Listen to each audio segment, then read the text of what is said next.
presiden yang sudah 2 periode pada jabatannya berurutan, seperti Pak Jokowi ini, boleh mencalonkan kembali sebagai calon wakil presiden dalam pemilu. Kemungkinan memasangkan Ketua Umum Partai Gerindra, Prabowo Subianto, itu dengan Presiden Jokowi sebagai calon presiden dan calon wakil presiden di Pilpres 2024. Kebayang nggak?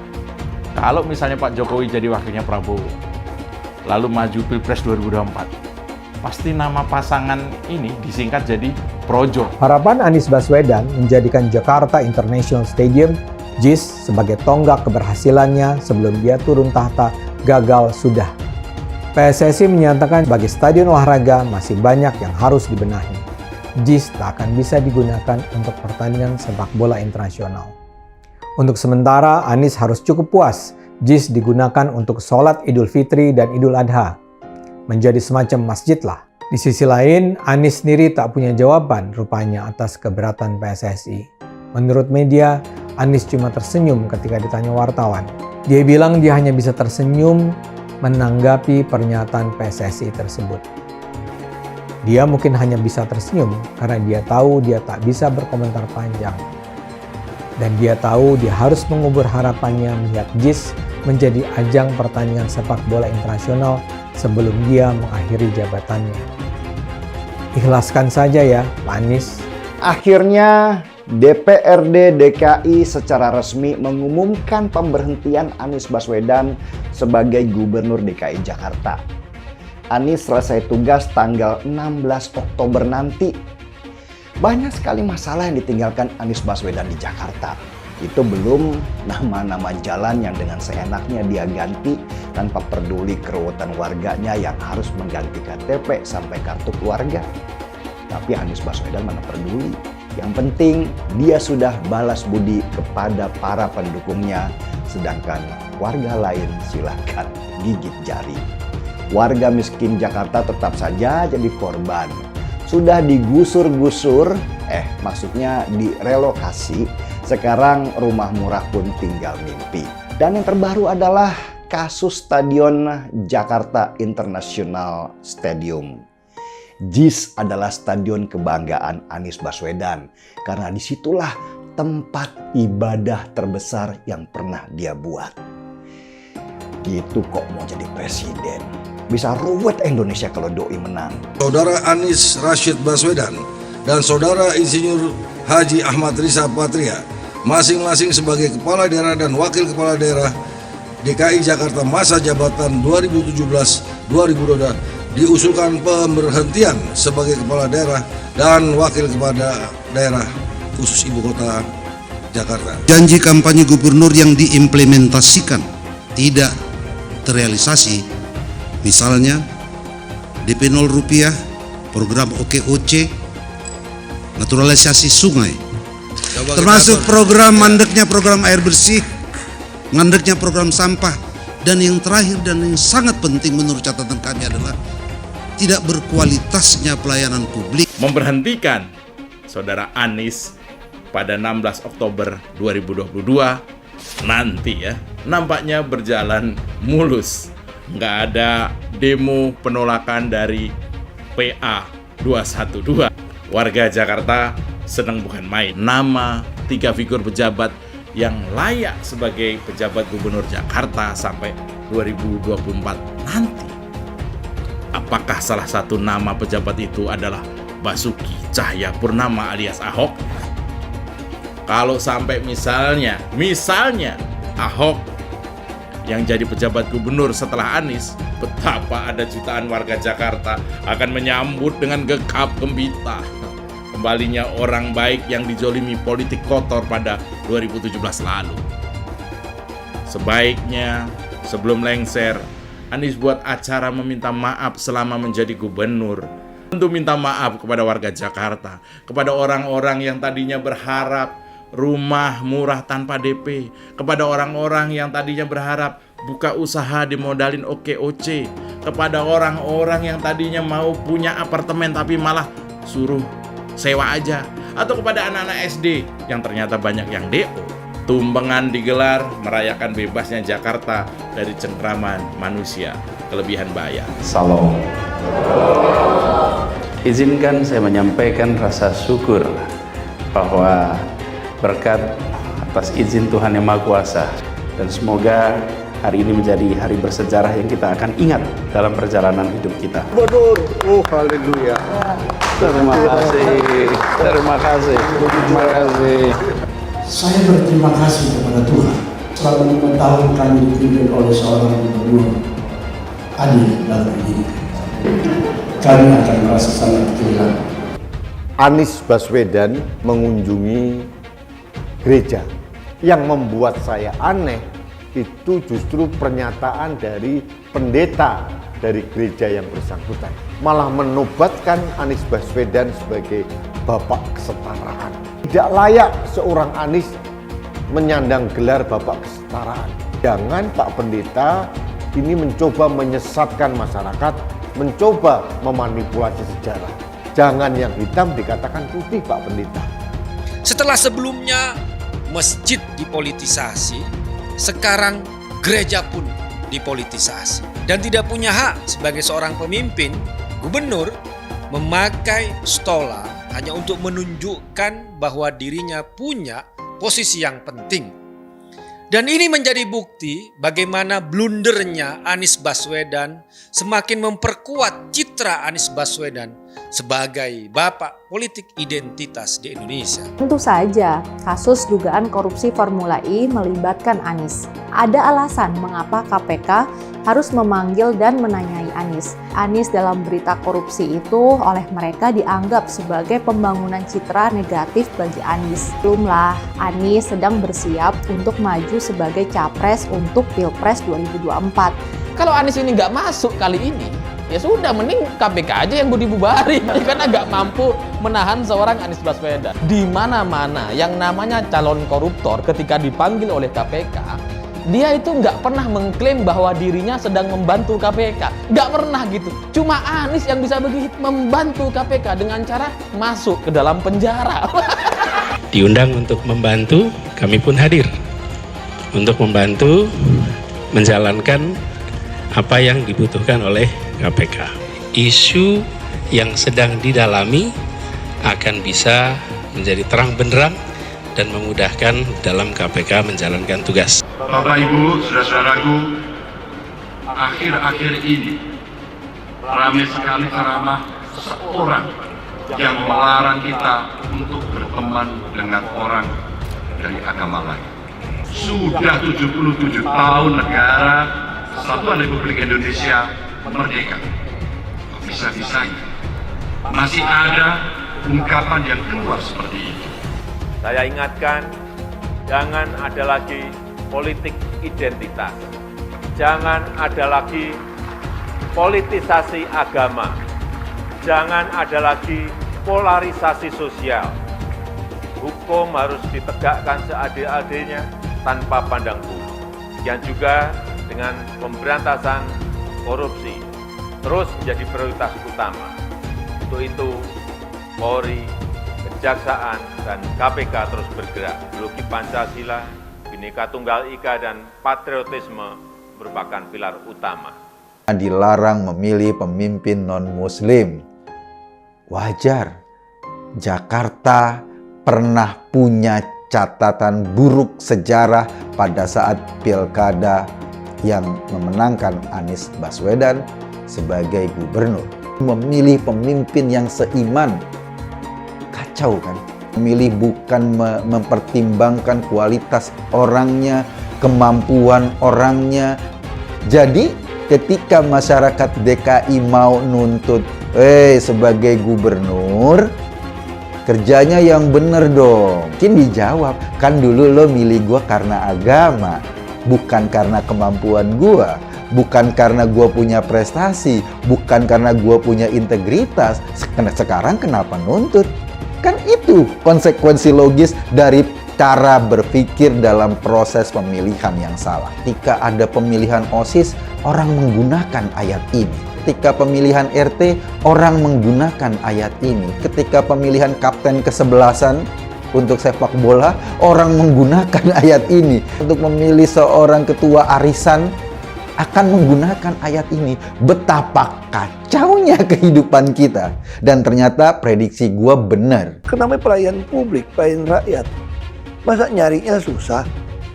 Kadang butuh rumah sakit, anak butuh sekolah, ada masalah, mau ngadu kemana gitu. Kalau kekuasaan tidak memberi cinta kasih, cinta, tentu dalam hal ini saya terjemah cinta rakyat dan cinta negara, pasti kasar, sembrono, dan korup. Artinya apa? Harus bisa kelola APBD di daerah dengan baik. Ya, jadi pada awal bulan Oktober 2022 nanti, masa jabatan Gubernur DKI Jakarta Anies Baswedan ini akan segera berakhir. Memang Anies Baswedan, Gubernur DKI Jakarta ini bukanlah sosok yang cakap dalam bekerja, tapi dia ini memang hanya ahli dalam berkata-kata. Ya, kita tahulah sebelumnya Anies Baswedan ini sibuk mengganti nama normalisasi menjadi naturalisasi, rumah susun menjadi rumah lapis, penggusuran menjadi penggeseran, dan bahkan ya nama-nama jalan juga diganti hingga pada akhirnya penggantian itu pun ditolak oleh warganya sendiri. Memang parah sekali gubernur pecatan Pak Jokowi ini. Harusnya ya pemimpin itu memberikan solusi dan bantuan kepada masyarakat. Lah kok ini malah menambah beban dan masalah coba. Ya tapi begitulah namanya juga gubernur hasil politisasi agama. Gubernur yang dipilih oleh pengasong politik identitas. Jadi ya wajarlah jika tidak bisa bekerja, bener kan? Ya teruslah bekerja walau tak berguna. Jujur saja ya, saya jadi bertanya-tanya. Apakah semua kejadian ini adab atau karma? Masih ingat nggak bagaimana politik identitas itu dikembangkan oleh Anies Baswedan pada waktu itu? Dia mengatakan bahwa saatnya pribumi memimpin kembali Jakarta.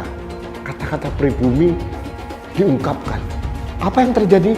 Membuat teman-teman dari Tionghoa ketakutan. Hati-hati loh, teman-teman Tionghoa itu hati-hati. Jangan memilih calon yang mempunyai rekam jejak politik identitas atau SARA. Karena kelompoknya yang mendukung Anies Baswedan ini pada dasarnya adalah kelompok-kelompok Islam yang sangat tidak toleran. Penjajahan di depan mata itu di Jakarta. Kita semua pribumi ditindas, kini saatnya kita menjadi tuan rumah di negeri sendiri. Saya bilang, Nis, ente nggak bisa jadi presiden. Kenapa?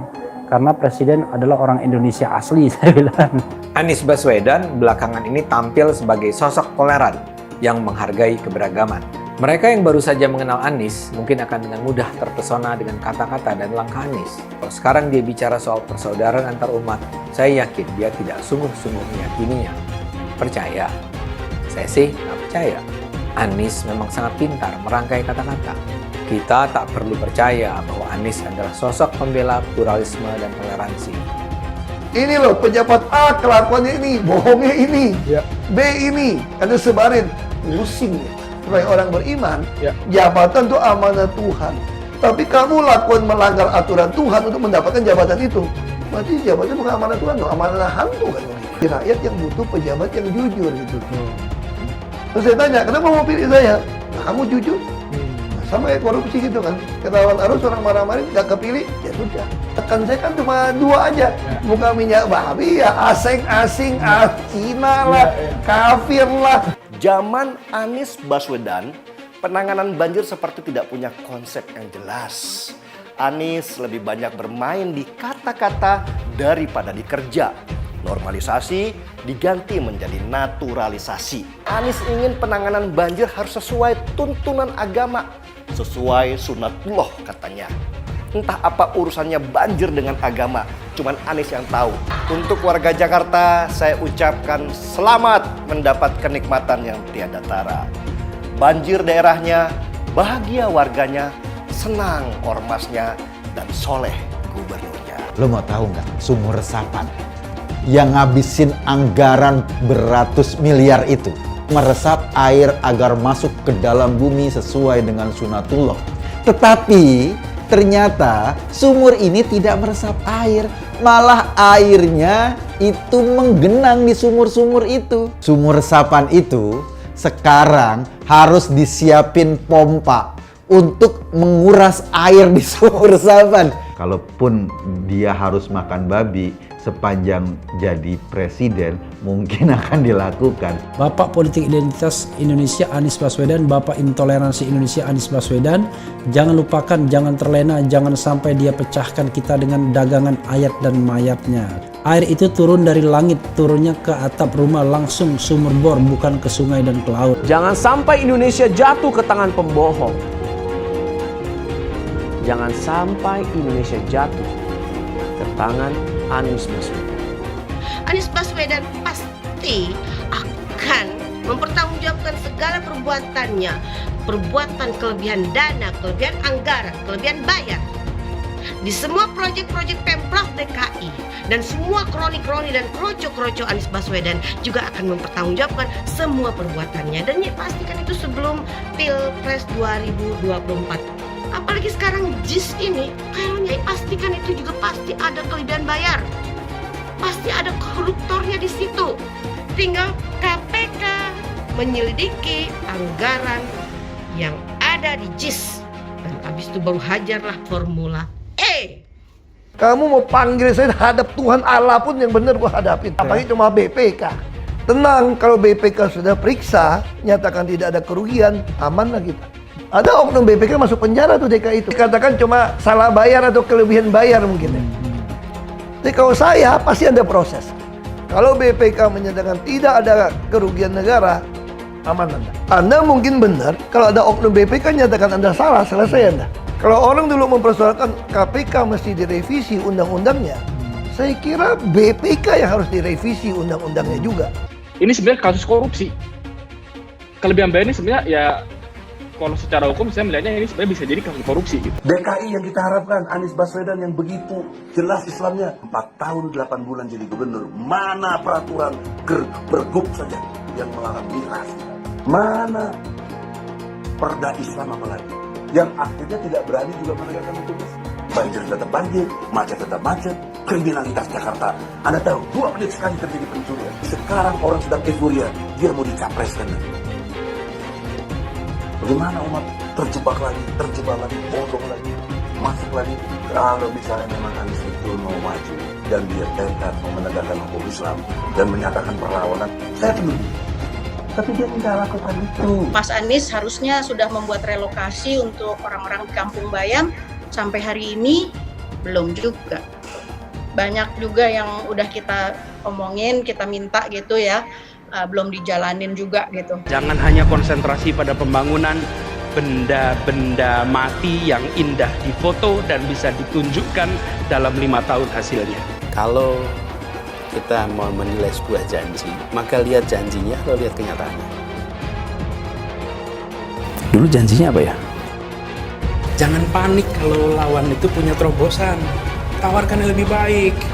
Jadi saya memang tidak sedang dalam proses menuju calon wakil presiden, Mas. Saya sedang mengikuti proses untuk menjadi calon presiden dan saya akan konsentrasi ke situ sampai proses ini selesai. Soal presiden bukan soal cita-cita, ini soal misi. Dan untuk soal misi, saya katakan siap, saya akan jalani misi ini. Dan ini melawan sunnatullah. Kenapa? Air itu turun dari langit ke bumi, bukan ke laut. Harusnya dimasukkan ke dalam bumi, masukkan tanah. Di seluruh dunia air jatuh itu dimasukkan ke tanah. Bukan dialirkan pakai gorong-gorong raksasa ke laut. Jakarta telah mengambil keputusan yang tepat. Bukan banjir, itu memang parkir air.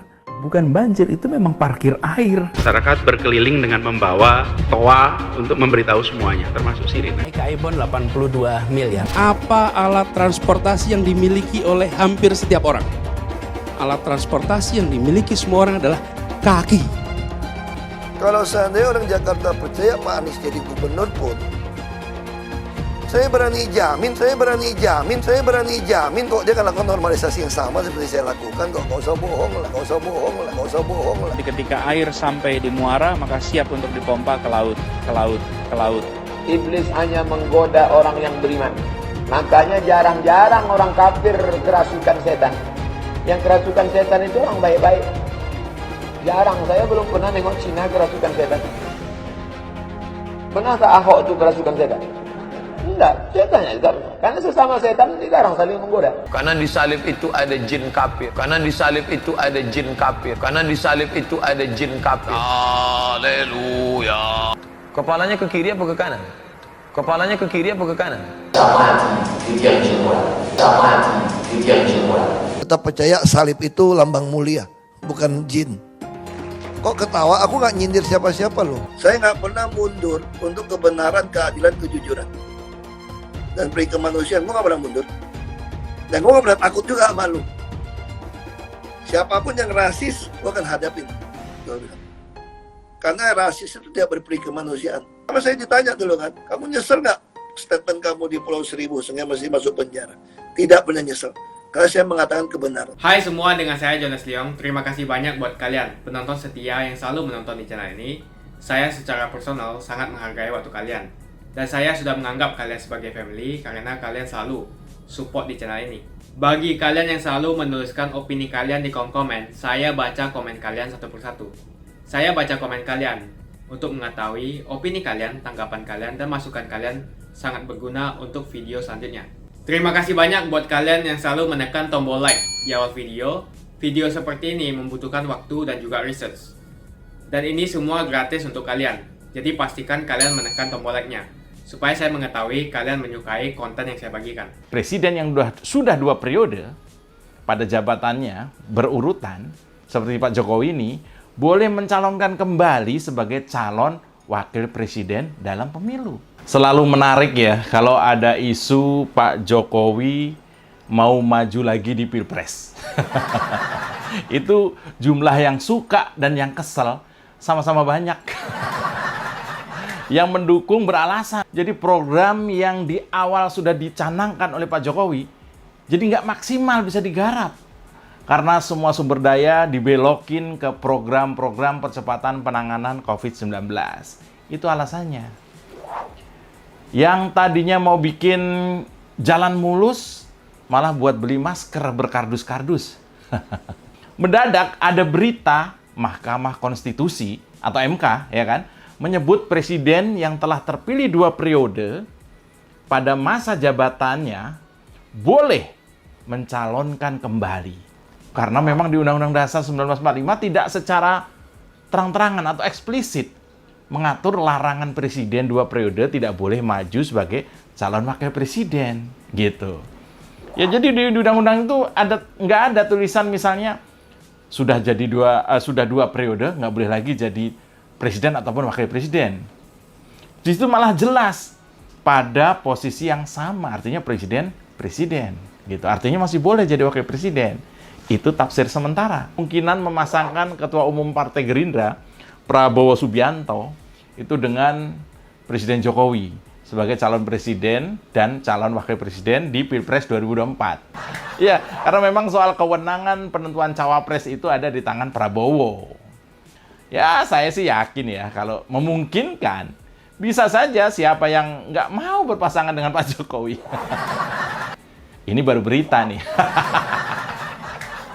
Habibur Rahman ini bilang, tak ada aturan yang melarang Jokowi maju kembali di ajang Pilpres 2024, asal menjadi calon wapres katanya. Nah, meski begitu, Habibur Rahman ini bilang, nggak bisa ngomong lebih banyak lah, karena terkait kemungkinan calon wapres yang akan diusung Gerindra. Gitu loh, takut ya. Kebayang nggak? Kalau misalnya Pak Jokowi jadi wakilnya Prabowo, lalu maju Pilpres 2024, pasti nama pasangan ini disingkat jadi Projo. Sekalian ya. Itu karena Ketua Umum Relawan Projo, Budi Aris Setiadi, itu bilang kemarin soal wacana Pak Jokowi jadi cawapresnya Prabowo untuk Pilpres 2024. Nah, menurut dia wacana itu bisa dimaknai sebagai Prabowo sebagai sosok yang direkomendasikan oleh Jokowi. Itu kata Budi Ari. Kenapa kalau Pak Jokowi maju lagi jadi wapres misalnya relawan Projo ini sangat mendukung? Ya karena alasan di depan tadi. Biar bisa menuntaskan pekerjaan yang di awal kampanye 2019 lalu dijanjikan atau jadi programnya Pak Jokowi. Banyak juga yang nggak suka lah gitu. Pasti banyak. Meskipun mungkin jauh lebih banyak yang mendukung, mungkin ya. Tapi apa benar boleh? Apa benar boleh Pak Jokowi ini nyalon lagi? Sudah 2 periode kok nyalon wapres. Kalau Pak Jokowi jadi wapres, Puan gimana dong? Aduh, menurut saya sih ya, selama tidak melanggar Undang-Undang Dasar 45, berarti boleh. Jokowi bisa saja menjadi wakil presiden pada 2024 mendatang. Tidak ada aturan yang melarang Jokowi maju sebagai cawapres. Apalagi masa jabatan Jokowi sebagai presiden akan berakhir pada 2024. Jadi boleh katanya. Wah, tapi saya sedikit mengenal Pak Jokowi lah. Apakah beliau mau? Pak Jokowi secara pribadi belum tentu mau menurut saya ya. Ini penting karena saya yakin 10 tahun menjadi presiden itu sudah cukup lama dalam rangka membaktikan diri untuk Indonesia. Pak Jokowi adalah bapak bangsa yang sangat mencintai Indonesia, bahkan melebihi rasa cinta pada diri sendiri. Ini Pak Jokowi sudah meletakkan standar sebagai seorang presiden Indonesia, menurut saya udah terlalu tinggi. 10 tahun tetap tegak meski dihujat oleh rakyatnya sendiri yang sedang dikelola agar lebih sejahtera. Ya bisa saja Pak Jokowi maju lagi, entah sebagai capres atau cawapres ya, asal ada amandemen Undang-Undang Dasar 1945. Dan untuk menuju amandemen Undang-Undang Dasar 45 itu tentu sudah bakal makan banyak sumber daya dan juga emosi bangsa yang nggak sedikit. Itulah. Tapi saya masih meyakini bahwa pada 2024 nanti yang akan mencuat adalah tetap figur bangsa yang memang sudah teruji, kuat di masa sulit, dan sudah selesai dengan dirinya sendiri. Apakah itu Pak Jokowi lagi? Harapan Anies Baswedan menjadikan Jakarta International Stadium JIS sebagai tonggak keberhasilannya sebelum dia turun tahta gagal sudah. Untuk sementara, Anies harus cukup puas JIS digunakan untuk sholat Idul Fitri dan Idul Adha. Menjadi semacam masjid lah. Tapi sebagai stadion olahraga masih banyak yang harus dibenahi. Awalnya Stadion JIS dijadwalkan akan menjadi lokasi kedua laga uji coba Timnas Indonesia versus Curaçao pada 27 September. Walau terlihat megah, JIS ternyata dianggap tak memenuhi kualifikasi minimal sebuah stadion olahraga yang dihadiri puluhan ribu penonton. Ini terungkap sekarang gara-gara penilaian PSSI. Namun setelah melakukan uji kelayakan, PSSI menyimpulkan Stadion JIS belum memenuhi persyaratan untuk menggelar laga internasional selevel itu. Rasanya sih sampai akhirnya dia turun jabatan nanti pertengahan Oktober, JIS belum akan digunakan sebagaimana seharusnya. Alasannya sederhana.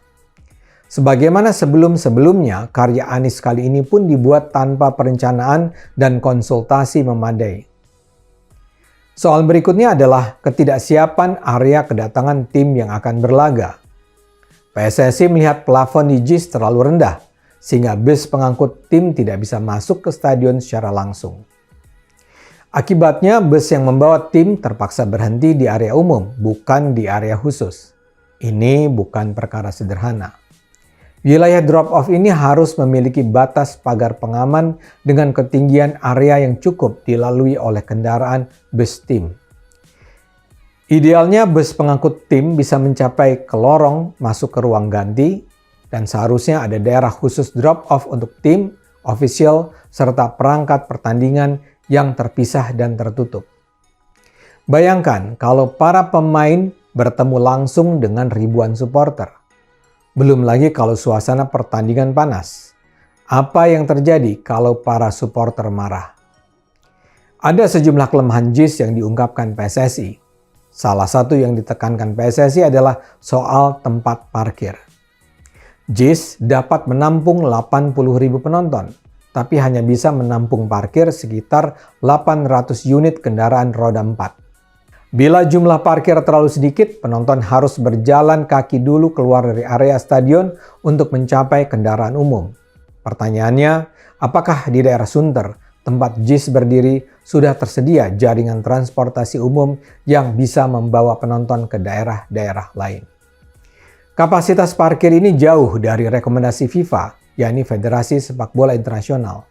Dalam rekomendasi FIFA, untuk stadion berkapasitas 60.000 saja harus disediakan tempat parkir untuk 10.000 mobil. PSSI juga menganggap faktor keamanan kurang diperhatikan. Seharusnya ada penambahan pagar pembatas di beberapa titik area penonton untuk mengantisipasi kerawanan yang mungkin timbul akibat bentrok antar supporter tuan rumah dan supporter tamu. Kelemahan lain adalah soal pintu masuk stadion bagi penonton. Saat ini hanya ada satu pintu masuk dan keluar, sehingga dikhawatirkan jika penonton bersamaan keluar akan memakan waktu yang lama. Begitu juga kalau untuk satu dan lain hal, penonton harus terburu-buru meninggalkan stadion, penonton bisa tersendat dan bahkan berhimpit di pintu masuk. Akibatnya Persija Jakarta tak bisa bertandang di Stadion JIS. Namun ketika itu yang disebut-sebut sebagai penyebab adalah biaya sewa yang terlalu mahal. Karena biaya sewa itu, Persija lebih memilih berkandang di Stadion Patriot Candrabaga Bekasi ketimbang JIS. Kini ternyata ada alasan-alasan lain yang lebih mendasar. Itu adalah sebagian dari daftar kelemahan JIS yang menyebabkan PSSI menganggap JIS belum bisa digunakan untuk ajang pertandingan olahraga internasional. JIS sebelumnya juga sudah dinyatakan tidak lolos verifikasi Liga Indonesia Baru selaku operator Liga 1 dan Liga 2. Jakpro menganggap PSSI terlalu mengada-ada. Menurut mereka, JIS sudah berstandar FIFA. Jakpro lalu memperkuat argumen dengan menyebut JIS dirancang oleh Bureau Happold yang merupakan konsultan perencana dari Inggris. Sayangnya, tak satu pun jawaban Jakpro yang menjawab persoalan yang dikemukakan PSSI. Jakpro tidak menjawab soal kapasitas parkir, tempat drop-off pemain, pintu masuk yang cuma satu, serta faktor keamanan untuk mencegah bentrok antar supporter. Pembangunan JIS terkesan dilakukan dengan agak sembarangan. Pihak PSSI sendiri menyatakan pembangunan dilakukan tanpa komunikasi dengan mereka. PSSI menyatakan JIS baru layak digunakan sebagai stadion pertandingan pada 3-5 tahun ke depan karena perbaikan yang dilakukan cukup mendasar. Dan selama apa yang dipersoalkan PSSI tak terpenuhi, hampir pasti JIS tak akan bisa digunakan untuk pertandingan sepak bola internasional. Di sisi lain, Anies sendiri tak punya jawaban rupanya atas keberatan PSSI. Menurut media, Anies cuma tersenyum ketika ditanya wartawan. Dia bilang dia hanya bisa tersenyum menanggapi pernyataan PSSI tersebut. Dia mungkin hanya bisa tersenyum karena dia tahu dia tak bisa berkomentar panjang. Dan dia tahu dia harus mengubur harapannya melihat JIS menjadi ajang pertandingan sepak bola internasional sebelum dia mengakhiri jabatannya.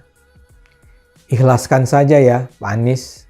Hai teman-teman, kalian tahu tidak? Saat ini kita dengan gampangnya bisa memiliki saham global seperti perusahaan Google, Apple, Facebook, dan lainnya. Kalian tinggal klik link di kolom deskripsi lalu lakukan registrasi. Dan Anda semua berkesempatan untuk langsung mendapatkan welcome bonus. Kalian akan diberikan satu saham gratis secara acak sebagai welcome bonus. Seperti saham Tesla, Apple, Facebook, atau saham dunia lainnya. Menarik bukan? Cukup satu klik, kamu bisa investasi dengan mudah tanpa ribet. Tanpa dikenakan fee atau komisi. Cocok untuk investor pemula. Canggih dan gampang kan? Yuk daftar hari ini sebelum promo welcome bonus ditutup. Kenapa investasi di saham global? Karena jika kita lihat kenaikan saham global di tahun belakangan sangatlah fantastis dan mempunyai peluang yang sangat bagus ke depannya. Kalian juga berkesempatan untuk mendapatkan saham yang nilainya hingga $1.000 atau 15 juta rupiah. Registrasi dengan menekan link di kolom deskripsi untuk mendapatkan welcome bonus dan saham gratismu. Sebelum saya tutup, jangan lupa like video ini. Cuma deposit, kalian sudah bisa langsung mendapatkan cuan. Ajak teman-temanmu untuk berinvestasi di saham Amerika karena peluang dan potensi yang sangat bagus berinvestasi di saham yang berskala global. Makasih banyak buat kalian yang nggak skip dan nonton video ini sampai habis. Saya secara personal sangat menghargai waktu kalian. Makasih banyak buat kalian yang sudah tekan tombol subscribe dan makasih banyak buat kalian yang sudah tekan tombol loncengnya. Jangan lupa bagikan informasi ini ke teman atau family Anda. Mungkin teman atau family Anda membutuhkan investasi ini. Oke guys, sekian dulu dari saya. Jangan lupa follow Instagram saya di @johannesleongofficial untuk kata-kata motivasi setiap harinya. Bagi kalian yang termotivasi nonton video ini, ayo like video ini dan subscribe di channel ini. Dan buat kalian yang sudah subscribe di channel ini, jangan lupa tekan tombol loncengnya supaya kalian mendapatkan notifikasi setiap kali saya upload video.